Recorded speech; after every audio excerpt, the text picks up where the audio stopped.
બાળકૃષ્ણલાલ કી જય। ગજેન્દ્ર મોક્ષની કથા। એક પર્વત ઉપર એક બળવાન હાથી પોતાના વિશાળ કુટુંબ સાથે રહેતો હતો। તે જંગલોનો રાજા હતો। તેના માથામાંથી મધ ઝરતો હતો। તેની વાસ આવે ત્યારે વાઘ સિંહ પણ ગભરાતા હતા।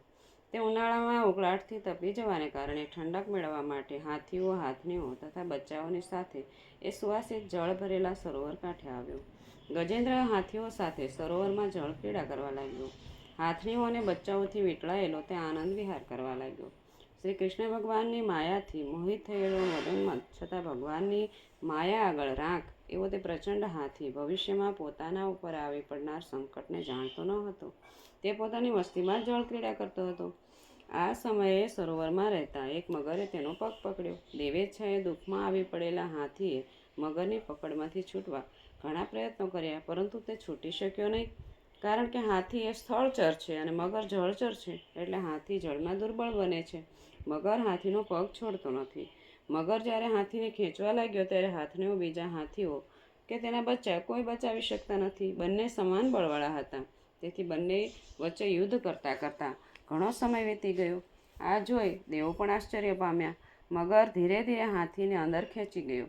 હાથનીઓને ખાતરી થઈ ગઈ કે હવે આ ડૂબીને મરી જશે, તે હવે નહીં જીવે, તેથી બધા એને છોડીને ચાલ્યા ગયા।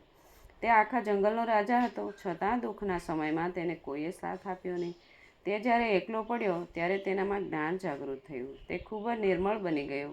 પછી હાથી વિચારે છે કે હવે પરમેશ્વર વિના મારો બીજો કોઈ આશરો નથી। તે જ મારું અવશ્ય રક્ષણ કરશે, જે માટે હું એ પરમ કૃપાળુ પરમાત્માને શરણે જાઉં।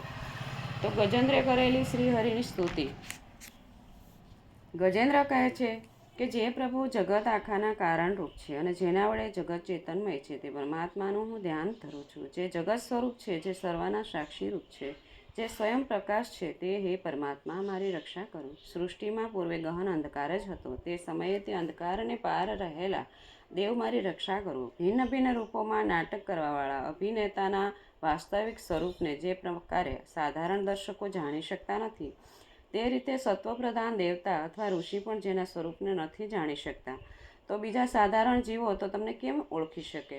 હે દુર્ગમ ચરિત્રવાળા પ્રભુ, તમે મારી રક્ષા કરો।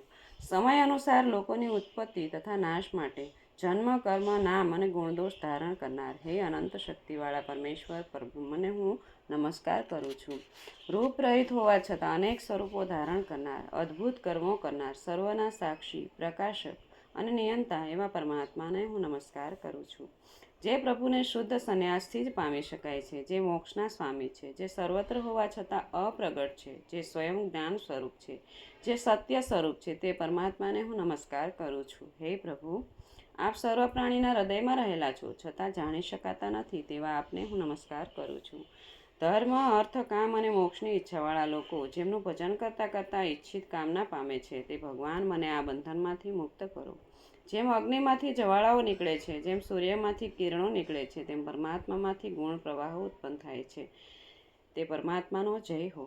આ હાથીની જાતિ અંદર અને બહાર અજ્ઞાનથી જ ભરેલી છે, માટે હું તેનાથી છૂટવા માગું છું, જે છુટકારાનો કાળ વડે કદી નાશ થતો નથી, તેથી હું તે પરબ્રહ્મ પરમાત્માને શરણે જાઉં છું।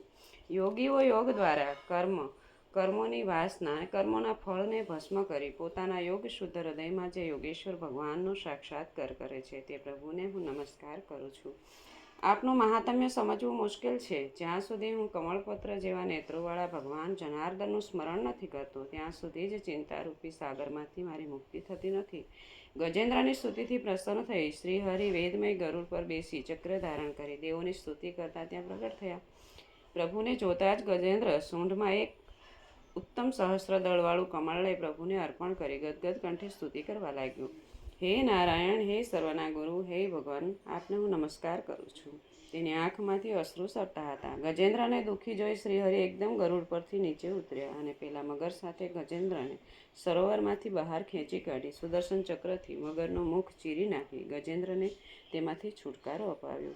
બોલ ગોવર્ધનનાથ કી જય, બાળકૃષ્ણલાલ કી જય।